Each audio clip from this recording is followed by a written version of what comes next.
আজকে আমি তোমাদের আলু কষা বানিয়ে দেখাবো। আর দেখো দেখতে কতটা লোভনীয় হয়েছে। এটা তোমরা যদি লুচি, পরোটা বা এই বর্ষার সময় তো খিচুড়ির সঙ্গে খাও তাহলে জাস্ট অসাধারণ একটা রেসিপি। আর এই দুর্দান্ত স্বাদের আলু কষাটা কিভাবে বানাতে হচ্ছে দেখো। আর তার জন্য আমি 500 গ্রাম বেবি পটেটো নিয়েছি, তো সেগুলো একটুখানি ভালো করে ছিলে একটু গাটা হালকা মেরে নিয়েছি। আদা রসুন কাঁচা লঙ্কার পেস্ট আছে, কাজু বাদাম পেস্ট, ধনেপাতা কুচি আর টমেটো পেঁয়াজ মোটামুটি বাটা রয়েছে। তো এবার কড়াই গরম করে ওর মধ্যে আমি পরিমাণ মতো তেল দিয়ে দিলাম। তো তেলটা পরিমাণ বুঝে দিতে হবে, আলুটা আমি ভাজবো। তো সেই জন্য ডাইরেক্ট আমি আলুটা ধুয়ে কিন্তু পরিষ্কার করে নিয়েছি, দেখে বুঝতেই পারছো। তো আলুটা আমি দিয়ে দিলাম। তো যেগুলো একটু বড় 2-1টা আলু ছিল তো সেটা আমি মাঝখান থেকে কেটে নিয়েছি। এবার আলুর মধ্যে আমি দিয়ে দিচ্ছি লবণটা স্বাদ বুঝে দিতে হবে। তো তারপরে একটু মিশিয়ে নিলাম। আর এই রেসিপিটা তোমরা কিন্তু সরষের তেলে বানাবে, তাহলে খেতে দুর্দান্ত হবে। এবার রঙটার জন্য একটুখানি হলুদ গুঁড়ো দিয়ে দিলাম, তাহলে আলুটা ভাজার সময় তো রঙটা খুব সুন্দর আসবে। কালারটা দেখো কতটা সুন্দর চলে আসছে। তো এরপরে একটু মিডিয়াম আছে সুন্দর করে কিন্তু আলুটা ভেজে নিচ্ছি। দেখো আলুটা খুব সুন্দর করে আমার কিন্তু ভেজে নেওয়া হয়ে গেছে। এবার আমি আলুটা তেল থেকে আস্তে আস্তে ছেঁকে কিন্তু তুলে নেব। তো দেখে বুঝতেই পারছো আলুটা কেমন ভেজেছি। তো এই রকম ভেজে নিতে হবে। তো এরপরে আমি আলুটা তেল থেকে ছেঁকে তুলে নিচ্ছি। তো এরপরে কি করছি, ওই তেলের মধ্যে আমি একটুখানি লবণ দিয়ে দেব। এতে করে কি হবে, যে পেঁয়াজের পেস্টটা করে রেখেছি ওটা দিলে কিন্তু গায়ে ছিটকাবে না, অনেকটাই তেল কম ছিটকাবে। তো সেই জন্য এবার পেঁয়াজের পেস্টটা আমি একটা বড় পেঁয়াজ ভালো করে গ্রেটারের সাহায্যে পেস্ট করে নিই। তোমরা চাইলে মিক্সিতেও বেটে নিতে পারো, তবে গ্রেটার দিয়ে যদি এই পেঁয়াজের পেস্টটা করা যায় খুব সুন্দর হয়। তো এটা একটু লাল লাল করে ভাজবো। তো এই সময় ওটা আমি ঢেলে নিলাম টমেটোর পেস্টের সঙ্গে। তারপর আরও 2 চামচ তেল দিয়ে আমি ওর মধ্যে ফোড়ন দিলাম গোটা গরম মশলা, শুকনো লঙ্কা আর 2টো তেজপাতা। তো ফোড়ন থেকে গন্ধ আসতে এবার ওই যে ভেজে রাখা পেঁয়াজ আর টমেটোর পেস্টটা একসঙ্গেই দিয়ে দিলাম। তো তোমরা একবার এভাবে বানিয়ে দেখতে পারো, খুব সুন্দর লাগে কিন্তু। তারপরে খুব সুন্দর করে মশলাটা ভেজে নেব, কোনো কিন্তু হলুদ গুঁড়ো কিছু দিইনি এখন। এবার আদা রসুন আর কাঁচা লঙ্কার পেস্ট, ঝালটা বুঝে কিন্তু তোমরা দেবে। আমি 3টে মতো কাঁচা লঙ্কা ওর সঙ্গে পেস্ট করে নিয়েছি। এবার ওটা ভাজার পরে আমি একটুখানি হলুদ গুঁড়ো দিলাম আর লাল লঙ্কার গুঁড়ো 1 চামচ দিলাম।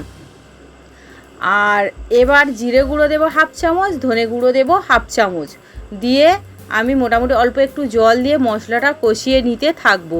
দেখো মশলাটা যত ভালো কষানো হবে এটা তত ভালো হবে। আর এখানে দিয়ে দিলাম টক দই। এখানে আমি টক দই দিয়ে আলু কষাটা বানাবো, এতে করে খেতে কিন্তু দুর্দান্ত হবে। দেখো কতটা সুন্দর উপরে তেল সেপারেট হয়ে আসছে। তো মশলা যত ভালো সময় ধরে কষবে তত কিন্তু সুন্দর হবে এই আলু কষার রেসিপিটা। তো তোমরা দেখো মশলাটা দেখে বুঝতেই পারছো কতটা সুন্দর কষাটা, আর কালারটাও কতটা সুন্দর। এবার আমি ওই কাজু বাদাম যে বেটে রেখেছিলাম ওই পেস্টটা দিয়ে দিলাম। তো এই কাজু বাদামটা দিয়ে দিলাম, দিয়ে কিন্তু একটু মেশাতে হবে, নাহলে তলায় লেগে যেতে পারে কাজু বাদামটা দেওয়ার পরে। তো এরপরে আমি ওই ভেজে রাখা আলুটা দিয়ে দিলাম। আর তেলটা দেখো উপরটা কত সুন্দরভাবে চলে আসছে।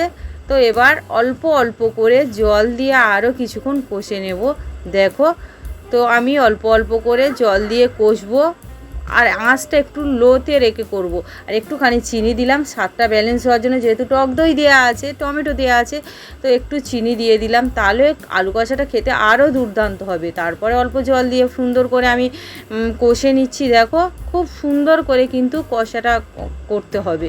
মোটামুটি এই কষাতে কষাতে যেন আলুটা মোটামুটি 60-70% সিদ্ধ হয়ে যায়, সেরকম খেয়াল রাখতে হবে। তারপরে কিন্তু জল দিয়ে দিলাম। তো পরিমাণ বুঝেই একটু জল দিয়ে দিলাম। দেখো তো তারপরে ভালো করে মিশিয়ে দিলাম। এরপরে মিশিয়ে দেওয়া হয়ে গেছে, এবার ঢাকা দিয়ে আমি কিছুক্ষণ রান্না করে নেব। তো এই সময় আঁচটা মিডিয়াম রেখে দিলে হবে। এবার দেখো ঝোলটা এরকম যখন, এবার গোটা গরম মশলা গুঁড়ো করে নিয়েছি ওটা দিয়ে দিলাম। এতে ফ্লেভারটা খুব সুন্দর হবে। তোমরা চাইলে এমনি সানরাইজের যে গরম মশলা ওটাও দিতে পারো। তো তারপরে একটুখানি যে ধনে পাতাটা আছে ফ্রেশ ওটা দিয়ে দিলাম।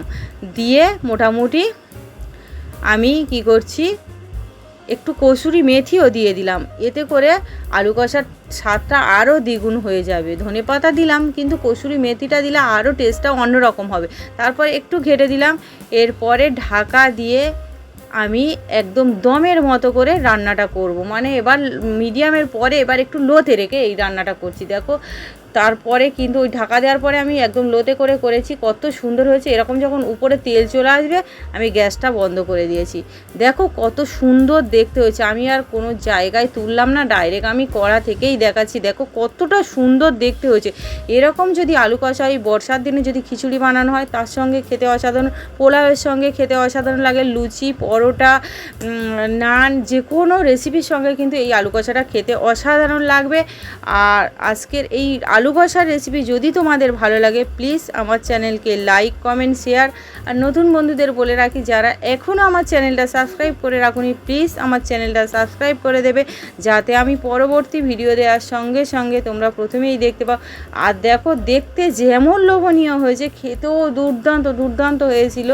তো তোমরা একবার প্লিজ বাড়িতে এভাবে ট্রাই করে দেখতে পারো, খেতে অসাধারণ হয়। যাকে বানিয়ে খাবে মানে সে আপনার রান্নার ফ্যান হয়ে যাবে, এতটা সুন্দর একটা রেসিপি। আর বিশেষ করে বর্ষার দিনে ঘরে মানুষ কী রাঁধবে এরকম একটা ব্যাপার থাকে। তো আলু তো মানুষের বাড়িতে থাকবেই থাকবে। তো তোমরা কিন্তু এরকম আলু কষা বানিয়ে কিন্তু মোটামুটি যে কোনো রেসিপির সাথেই কিন্তু খেয়ে নিতেই পারো অনায়াসে। খেতে দুর্দান্ত, মনে হবে না যে এটা একটা মানে শুধু আলু কষা খাচ্ছি এরকম মনে হবে না। তো আজকের মতো ভিডিওটা এখানেই শেষ করলাম।